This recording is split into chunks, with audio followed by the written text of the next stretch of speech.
Bonjour à toutes et à tous et bienvenue dans Animedia, votre émission 100% cinéma d'animation. Je suis Sylvain, alias Phlegmatique, et dans ce podcast, je vous fais voyager dans le monde merveilleux de l'animation. Au programme aujourd'hui, Pissenlit, Enfant Soldat et Introspection.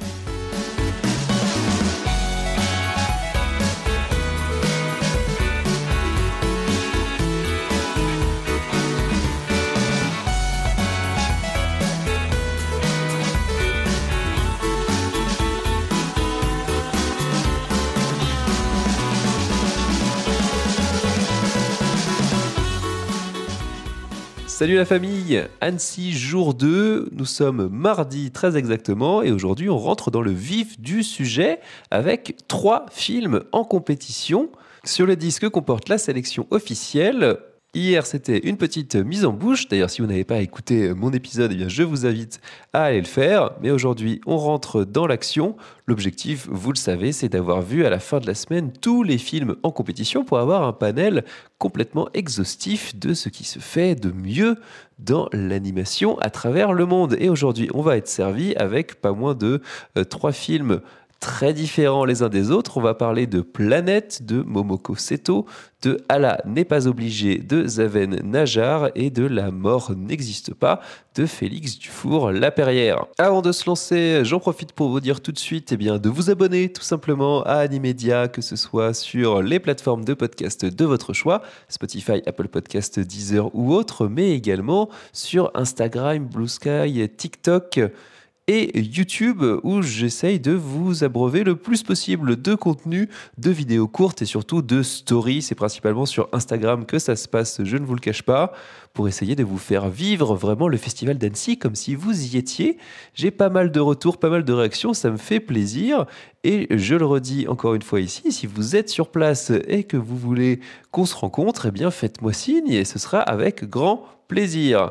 Allez, c'est parti pour le récap de cette deuxième journée.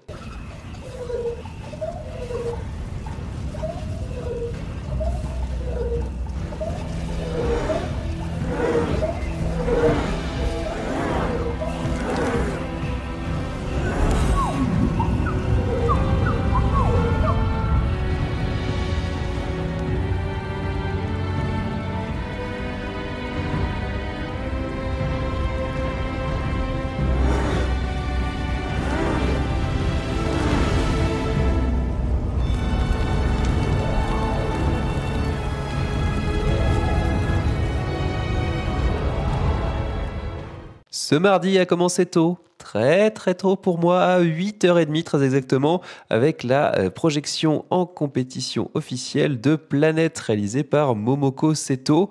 Alors je vous le cache pas, la séance de 8h30, c'est un peu un traquenard, c'est un peu un faux ami. On l'apprend parce qu'on se dit que comme ça on aura le reste de la journée libéré. Mais au final, quand on se couche aussi tard pour au hasard terminer un podcast, eh bien c'est pas toujours évident d'être au taquet pendant la projection. J'ai eu un peu de mal à tenir la distance pendant le film, mais j'en ai quand même vu, je vous rassure, l'essentiel. Planète, qu'est-ce que c'est ? Eh bien c'est un film vraiment concept. D'ailleurs, c'est pas si évident que ça à résumer. C'est grosso modo l'Odyssée, puisque en version originale, ça s'appelle Dandelion's Odyssey. Dandelion, c'est le pissenlit, puisque là, il s'agit de l'Odyssée, du voyage de 4 graines, 4 pousses de pissenlit qui se retrouvent éjectées de la Terre, rien que ça, après un accident nucléaire qui les envoie vagabonder comme ça dans l'espace pour se retrouver sur une planète inconnue où ils vont essayer de survivre pour faire perdurer leur espèce. Le projet est d'autant plus étonnant qu'il s'agit du premier long métrage de Momoko Seto, qui est une réalisatrice japonaise qui vit en France depuis de nombreuses années et qui est réalisatrice plutôt de documentaires scientifiques au CNRS et qui a également réalisé des séries qui portent le même nom d'ailleurs, Planète, et qui sont dérivés selon différents concepts. Là, on est vraiment centré sur ces graines de pissenlit. Le film a été présenté à la semaine de la critique à Cannes et il arrive directement en compétition à Annecy. Et on peut comprendre pourquoi, parce qu'il a vraiment une singularité. Déjà, c'est un film muet. il n'y a ni dialogue ni voix off. On est vraiment dans une optique semi-naturaliste et vous allez comprendre pourquoi.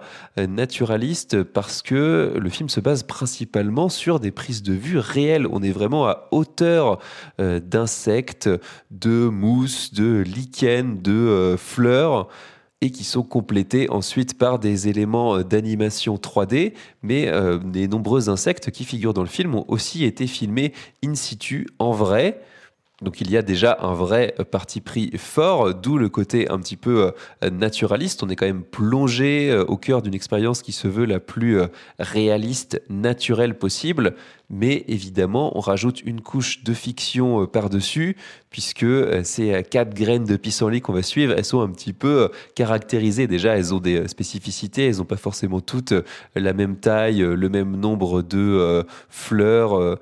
Donc il faut bien les différencier et leur donner des éléments caractéristiques de la fiction pour s'y retrouver. Et ensuite parce qu'elles communiquent entre elles à travers des petits bruits, des petits bruissements pour nous donner quand même l'impression d'une bande qui voyage ensemble. D'où le fait qu'on évacue quand même assez vite dans le cadre de la fiction cette optique naturaliste. Et à l'arrivée, qu'est-ce que ça donne? Eh bien, je dois bien admettre que c'est une petite déception pour ma part. Petite parce que j'avais quand même quelques attentes sur le film. J'avais eu quelques échos de ces projections à Cannes. Je m'attendais à quelque chose de peut-être un petit peu plus barré, un petit peu plus psychédélique, un petit peu plus tourné vers le sens de la vie dans l'univers. Je ne sais pas, quelque chose de beaucoup plus cosmique. Et finalement, on en revient à quelque chose de beaucoup plus terre à terre, vous l'avez, puisque finalement, ce qu'on va suivre principalement, c'est un voyage, une série de péripéties de ces différents pissenlits qui se retrouvent un petit peu ballottés au gré des vents, au gré des éléments qui arrivent dans leur chemin.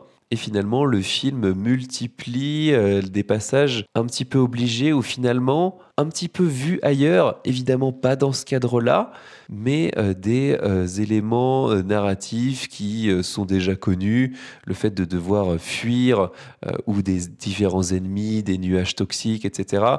On multiplie quand même les environnements différents. D'un côté, on part sur une partie beaucoup plus en glace. Par moment, on va arriver dans une section aride avec une musique qui va changer, qui va nous donner un ton un petit peu plus western. Donc forcément, ça produit quand même un effet comique quand on parle de pissenlit. Mais à l'arrivée, voilà, la structure de récit, elle est quand même assez connue, assez basique. C'est plutôt du côté visuel, du côté de l'animation et même du côté du contexte global que pour le coup, là, on est quand même obligé d'être surpris, enfin, réussir à éprouver de l'empathie pour des graines de pissenlit qui s'expriment par petits bruissements, par petits mouvements à peine perceptibles, c'est quand même assez fort. Visuellement, on a quand même des choses qu'on n'a absolument jamais vues ailleurs, avec une utilisation assez fréquente du ralenti haute fréquence pour vraiment nous faire prendre conscience des mouvements des insectes, les faire vraiment exister dans cet univers-là et nous les présenter comme des menaces crédibles. Mais à l'arrivée, je trouve quand même qu'on a un film d'1 heure et quart qui quand même se traîne un petit peu en longueur. J'ai tendance à me demander si ça aurait pas été une meilleure idée de conserver ça sur un format plutôt court-métrage, 20, 25, 30 minutes. On aurait pu condenser un petit peu tout ça. Là, il faut bien admettre qu'il y a une certaine répétitivité quand même dans les différentes situations qui n'apporte pas forcément grand-chose de plus au récit, si ce n'est, voilà, comme je l'ai dit, de multiplier les rencontres, les environnements, de confronter les akènes de pissenlit à des situations différentes.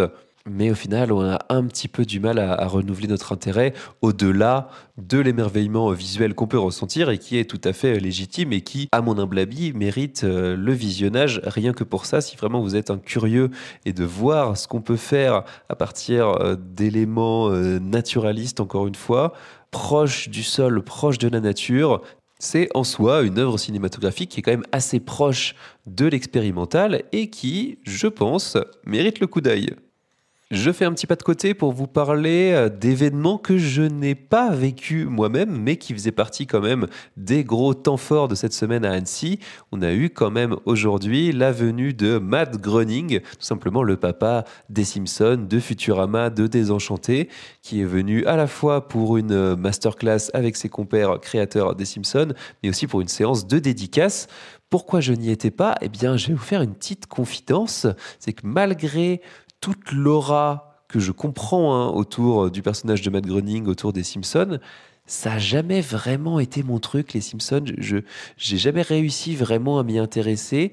Au-delà du fait que, et sans doute à cause du fait que c'était diffusé en permanence sur W9 il y a une dizaine d'années, je ne sais pas si c'est encore le cas aujourd'hui, mais les Simpsons, ça a à la fois toujours été là pour moi et en même temps jamais vraiment été là dans le sens où je me suis jamais intéressé, je me suis jamais posé vraiment devant des épisodes, essayer de les regarder dans l'ordre, même si je sais bien qu'il n'y a pas vraiment de trame narrative, mais encore aujourd'hui, le fait que ça perdure, ça me fascine un peu et en même temps, j'avoue que je comprends pas trop comment on peut continuer à regarder ça. Je sais même pas si c'est encore pertinent aujourd'hui. Je pense que oui, qu'ils arrivent à garder cette force dans l'écriture.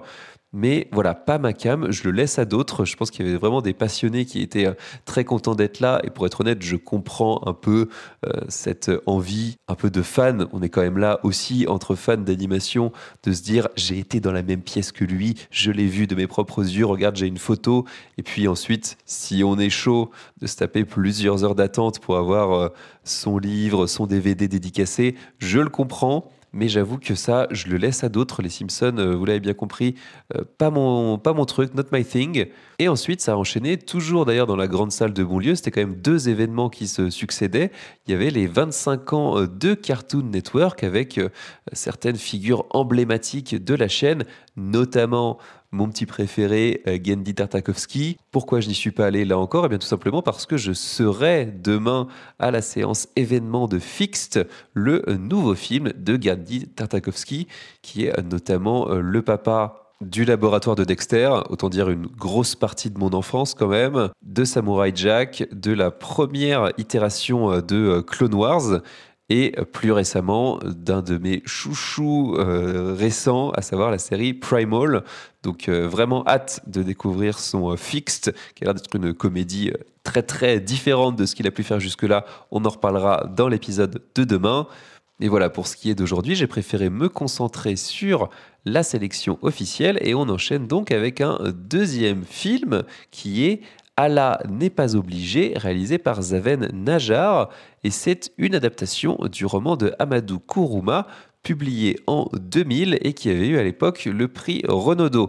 Qu'est-ce que ça raconte? En gros, on est très très loin des aventures de pissenlit à travers l'espace, puisque là, on est vraiment sur quelque chose de beaucoup plus ancré dans une certaine époque et dans une certaine zone géographique, puisque ça raconte l'histoire de Birahima, qui doit quitter la Guinée à la fin des années 90 à la mort de sa mère pour rejoindre sa tante au Libéria. Et sur le chemin, il va devenir enfant soldat, rencontrer différentes factions qui se font la guerre durant cette époque trouble de la fin des années 90 pour l'Afrique de l'Ouest entre le Libéria, la Sierra Leone, la Guinée, la Côte d'Ivoire. Et on va suivre son chemin avec son espèce de tuteur qui s'appelle Yakuba et comment il va essayer de survivre dans un monde en proie à toute une série d'horreurs en tout genre, bien sûr, violence, exactions en tout genre, vol, viol, conflits politiques, drogue. C'est vrai que tout ça, il va le connaître très rapidement et tomber dedans très rapidement. Je ne connaissais pas du tout le roman de base. Vous allez peut-être finir par comprendre au fil des épisodes que la littérature classique, on va dire, et moi, ça fait un petit peu d'eux ces derniers temps. Mais en tout cas, le film a un parti pris esthétique très très fort, avec de gros aplats de couleurs qui donnent quelque chose de vraiment très vif. C'est-à-dire que les ocres du sol sont très très ocre, le bleu du ciel très très bleu, le vert de la jungle ressort également, les couleurs sur les habits des personnages aussi. C'est tout le décalage, et c'est peut-être ce qu'a essayé de faire d'ailleurs le réalisateur sur ce film, entre le visuel du film qui est pas sublime, qui est presque à tomber et qui fait partie des films d'animation les plus beaux que j'ai pu voir ces dernières années et qui n'est pas d'ailleurs très éloigné du troisième film dont on va parler un petit peu plus tard, même si là l'accent est vraiment mis encore une fois sur les couleurs, sur donner vraiment un aspect vif, puissant qui ressort et le film est à cette image-là, c'est-à-dire que on a un récit qui est forcément vibrant, qui prend au corps, hein, puisque on a cet enfant, ce jeune adolescent qui est vraiment extrait de sa famille, de son univers, où il est bien, où il peut rigoler, où il peut faire des bêtises d'enfant, où il est couvé par sa grand-mère, et puis d'un coup d'un seul, sa mère malade décède, et là il entre dans un monde qui est tout l'opposé de ce qu'il a connu, un monde de violence dans lequel il va, et c'est aussi quelque part tragique, assez rapidement s'intégrer, aidé par les autres enfants soldats qu'il va rencontrer et qui vont devenir ses amis en quelque sorte, du moins ses compagnons de route, et encouragé aussi par ce personnage de Yakuba qui est à la fois un marabout, un petit malfrat, un filou qui trouve le moyen de sauver sa peau à chaque fois en mentant, en vendant des fausses promesses et qui n'est pas exactement la figure tutélaire, la figure paternelle idéale que l'on pourrait imaginer, mais qui fait en sorte quand même de guider et d'accompagner Biraima pour qu'il survive. Et un petit peu comme Planète, finalement, on est sur une histoire d'errance de ces personnages qui vont se retrouver ballottés par les événements, qui vont se faire récupérer par différents groupes, par différentes factions. Ça devient un petit peu comique aussi au bout d'un moment, la façon dont ils arrivent toujours à passer de l'un à l'autre, à changer de camp, à se battre toujours pour le groupe qui veut bien les recueillir, en tout cas qui leur permet de rester en vie. On voit bien qu'il n'y a aucune idéologie véritablement politique derrière ça. On essaye juste de faire ce qu'il faut pour continuer à vivre, quitte à commettre les actes les plus graves dont on ne se sentait probablement jamais capable. Mais forcément, dans ce genre de contexte, comme sa mère d'ailleurs, un à un, les différents compagnons de route de Biraima vont finir par le quitter, vont finir par le hanter aussi et par se manifester autour de lui. Il y a la volonté de nous montrer ça quand même sous une certaine réalité assez crue. Le film, bien sûr, est à hauteur d'enfant, comme le roman l'était d'ailleurs, mais je suis pas certain qu'il s'adresse complètement à des enfants, du moins de cet âge-là. C'est vrai qu'il peut avoir cette tendance un petit peu qu'on pourrait penser à le film de collège, le film de lycée, pour montrer ce qu'il a pu en être à une certaine période. Et c'est vrai que en 2000, le film avait bien sûr une forte pertinence et une forte résonance, hein, puisque ces conflits dans l'Afrique de l'Ouest étaient monnaie courante à ce moment-là. C'était la période de la démocratisation des enfants soldats, hein. Ça faisait partie des images qu'on voyait régulièrement et qui étaient là aussi pour nous montrer la réalité de ces pays-là à cette époque-là.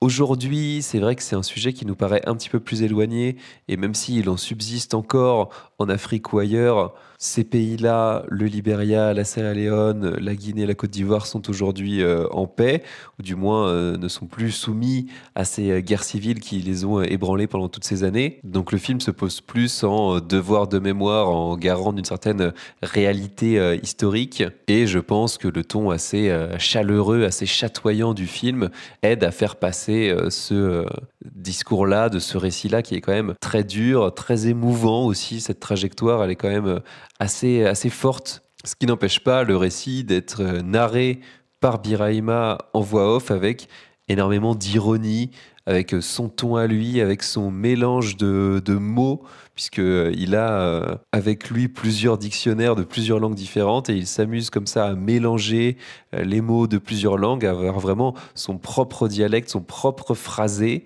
Et ça fait la spécificité et je trouve la richesse du film, hein, puisque malgré tout ça, malgré ce contexte, on n'est pas du tout sur un film plombant, bien au contraire.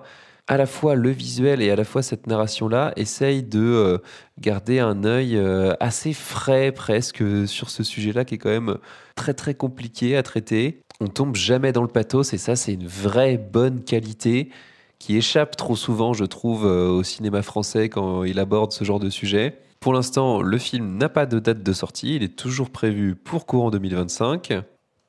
Ce qui me fait penser d'ailleurs, je ne l'avais pas précisé, mais que Planète est lui prévu pour le 11 mars 2026. Donc tout ça va mettre un petit peu de temps à arriver, hein. C'est aussi souvent le cas en festival. On est privilégié, nous, de notre côté, de pouvoir voir ça assez tôt. Mais on espère bien sûr que ça ne mettra pas trop de temps à venir jusqu'à chez vous et que vous pourrez en profiter parce que vraiment, ça vaut le coup. Tu trembles. Je veux juste qu'on soit certain. On est certain que c'est toi qui recules. T'abandonnes. Non! Ils viennent juste le père puis la mère. Sans les enfants, sans la grosse sécurité. En tout, avec les domestiques, ils seront pas plus que 11 ou 12. Il y en a au moins 5 au service qui sont pas armés. Plus les deux vieux, là, ça nous laisse au maximum un garde chacun. C'est risqué. C'est faisable. Ils nous ont demandé de tout préparer. La verrière, la grande chambre, puis de prendre congé. Ils veulent être tranquilles. Ils vont être servis. T'es avec nous, tu retournes dans la belle maison de tes parents prendre un vin chaud. T'es pas mieux que moi. Je veux juste qu'on se pose les bonnes questions. Ce qui est important, c'est les bonnes réponses. Ce qui est important, c'est le sens de ce qu'on fait. Ils nous volent. Ils nous utilisent. Toi, moi, mes parents, les tiens aussi. Même s'ils sont bien payés. Ouais, fort. Leur élégance, leur pouvoir, c'est du spectacle. Tu le sais aussi bien que moi. Il faut juste mettre un peu de sable dans l'engrenage, puis tout va s'effondrer. Ça prend pas grand-chose. Un peu de courage, un peu de vérité. Et après tout ça, et après donc une très courte nuit, je vous cache pas que je suis rentré chez moi faire une petite sieste bien méritée, puisqu'on est quand même qu'au tout début de ce festival et il faut recharger les batteries si on veut tenir tout simplement. Et puis je suis retourné en fin d'après-midi à Bonlieu dans la grande salle pour la séance événement de La mort n'existe pas, en présence de son réalisateur, le Canadien Félix Dufour-Laperrière. La mort n'existe pas, qui est une coproduction entre la France et le Canada. Et cette fois-ci, je vous donne la date de sortie tout de suite, puisqu'elle a été annoncée tout récemment. Ce sera le 1er octobre chez nous. Celui-ci, je l'avais vraiment mis sur mes tablettes, puisque même si un peu avant le festival, il n'y avait pas encore d'images, de trailers pour le film, il n'y avait qu'une poignée de visuels. Ça me donnait très très envie, puisque là encore, mais encore plus que sur Allah n'est pas obligé, on avait une direction artistique hyper tranchée et qui s'est traduit pendant tout le film par des grands aplats de couleurs, mais qui va encore plus loin au niveau des personnages qui vont se retrouver en fonction des situations, en fonction des décors autour d'eux, de la lumière, représentés par une seule et même couleur, que ce soit du noir marron, du beige, du doré, du rouge, du vert, uniformément, pas simplement leur peau, mais aussi leurs vêtements, leurs cheveux, etc. Ce qui donne au film un cachet quand même hyper spécial, hyper unique. C'est vraiment, je pense qu'on pourrait dire ça, et c'est la raison pour laquelle ces films-là sont sélectionnés en compétition, c'est-à-dire qu'on ne peut pas les confondre avec d'autres. Là encore, la richesse du cinéma d'animation, elle est totale. Et je viens de découvrir que si vous êtes à Paris entre le 12 et le 15 juin, il y a 4 séances événements de La mort n'existe pas au Reflet Médicis, au MK2 Beaubourg, au Forum des images et au Luxor. Donc, bien, n'hésitez pas, ce serait vraiment dommage de passer à côté pour le voir aussitôt en avant-première à tout le monde. Qu'est-ce que ça raconte en quelques mots? Eh bien, c'est l'histoire de Hélène, qui fait partie d'un groupe d'action qui s'apprête à commettre un attentat contre des riches propriétaires qui vivent dans une grande bâtisse, un grand domaine reculé au milieu de la forêt. Sauf que cet attentat va échouer, c'est vraiment les toutes premières minutes du film, parce que notamment Hélène va, elle, rester en retrait dans la forêt. Elle abandonne ses compagnons qui se font tuer les uns après les autres et elle s'enfuit en forêt. Et à partir de là, elle va se retrouver hantée par ses anciens amis et complices, notamment Manon. Et ensemble, elle va revisiter, essayer de se poser la question du choix entre la violence et l'inaction, comme l'avait présenté Félix Dufour-Laperrière dans l'introduction de la séance. C'est le film du paradoxe, La mort n'existe pas, c'est le film de l'impossibilité, l'impossibilité à la fois d'agir, c'est-à-dire que si l'action n'est que violente, c'est forcément très difficile d'aller au bout, on peut imaginer les conséquences qui en découlent, mais aussi l'impossibilité de l'inaction, l'impossibilité du statu quo, dans un monde qui est de plus en plus inégalitaire, de plus en plus soumis aux lois du capitalisme et de ces grands propriétaires, justement. Et donc, on se retrouve avec une longue et lente cavale en forêt. Le film, paradoxalement, n'est encore une fois pas très très long, il fait 1 minute 12 à tout casser.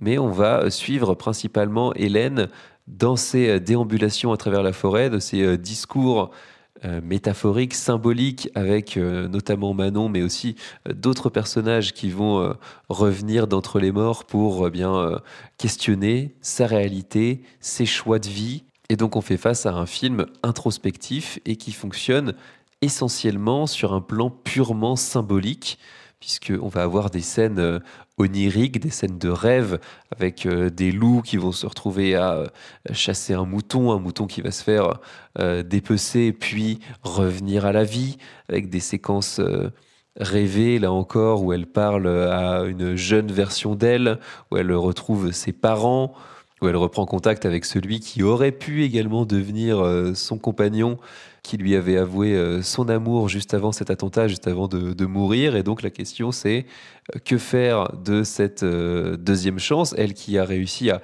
éviter, entre guillemets, la mort en ne faisant rien, en restant en retrait, eh bien qu'est-ce qu'elle va choisir à partir de là? Et tout le film va tourner autour de ça, avant un dénouement final qui va apporter sans doute encore plus de questions que de réponses. C'est vraiment un film qui mérite d'être décortiqué, analysé, discuté. C'est vrai que j'entendais énormément de discussions autour de moi après la séance. Mais alors ça, tu penses que ça veut dire quoi? Et puis à ce moment-là, elle dit ça, mais pourquoi? Moi-même, j'aurais bien aimé en discuter après la séance, mais heureusement, je vais pouvoir en discuter dans quelques jours directement avec Félix Dufour-Laperrière, puisque je vous prépare une petite interview qui sera probablement diffusée autour de la sortie du film. Mais c'est un film qui est assez compliqué à analyser, à appréhender en fait vraiment sur le moment. C'est un film qui demande vraiment du recul. Je pense que je retournerai le voir en salle justement avec cette connaissance, avec ce recul-là, pour essayer de mieux appréhender, d'essayer de le décortiquer. C'est évidemment un film qui parle de notre monde. Quoi faire du temps qui nous est imparti, qui soulève aussi une question idéologique, hein, puisqu'on a toute une notion et beaucoup d'éléments symboliques, là encore, avec la nature qui reprend ses droits, qui finit par prendre le pas, même carrément sur l'homme, sur ce qu'il a pu construire. Je vous le recommande vraiment dans un premier temps, ne serait-ce que pour cette patte artistique qui, encore une fois, hors du commun, vraiment hyper différenciante. Mais je pense que pour toute la partie narrative, il faut quand même venir assez armé, assez préparé à avoir quelque chose qui n'est pas du tout de l'ordre de la narration classique. On est là encore sur une errance, hein, définitivement, c'est vraiment le thème du jour sur ces trois films, mais une errance vraiment intérieure, avec des questions carrément d'ordre philosophique autour du sens de donner à sa vie, du sens de sa propre action. Et le film n'est pas du tout là pour trancher le débat, hein, vous vous en doutez bien, mais vraiment pour soulever ces questions-là et puis poser la question, non pas complètement du recours à l'action violente, mais vraiment du sens de donner à sa vie d'une manière générale. Donc j'ai bien conscience que tout ça est un petit peu énigmatique, hein, rassurez-vous, ça l'est pour moi également. C'est un film qui commence, je pense, à peine à dévoiler quelques-uns de ses mystères. Et ouais, en fait, d'en parler comme ça, je crois que j'ai déjà hâte de le revoir pour me faire une idée un peu plus approfondie. Nous en avons terminé avec ce mardi à Annecy et pour ne rien vous cacher, ma journée a été longue et chargée jusqu'au bout puisque après tout ça, eh bien, je suis allé me faire une bonne fondue. Oui, une fondue un 10 juin, mais pas pour n'importe quelle raison. On a fêté l'anniversaire de ma compagne qui est également venue faire un tour à Annecy. C'était très chouette. Je vous recommande le Lilas Rose si jamais vous venez, avec des prix tout à fait corrects et alors un service aux petits oignons. Nous avons été gâtés avec une table placée au bord du tuyau, vraiment dans un endroit très chaleureux. Et pendant que certains festivaliers partaient pour leur dernière séance de la journée, les fameux Midnight Specials que je vais découvrir dans quelques jours, ou alors pour profiter de la séance en plein air de Transformers One, eh bien je suis revenu dans mon camp de base pour vous livrer cet épisode de podcast. J'espère qu'il vous a plu, et si c'est le cas, bien sûr, n'hésitez pas à le partager autour de vous, à me laisser un like, des commentaires, à vous abonner à Animedia, bien sûr, je le redis, mais c'est important, sur les plateformes de podcast de votre choix. On se retrouve dès demain pour un nouvel épisode et je précise également que j'ai publié ma première vidéo courte récap de la journée avec un petit peu de retard sur la journée de lundi. c'est un complément à ces épisodes de podcast avec des images qui bougent. Voilà, c'est bien aussi, en plus du son. Je vous laisse aller regarder ça sur Instagram, TikTok ou YouTube, comme vous le souhaitez.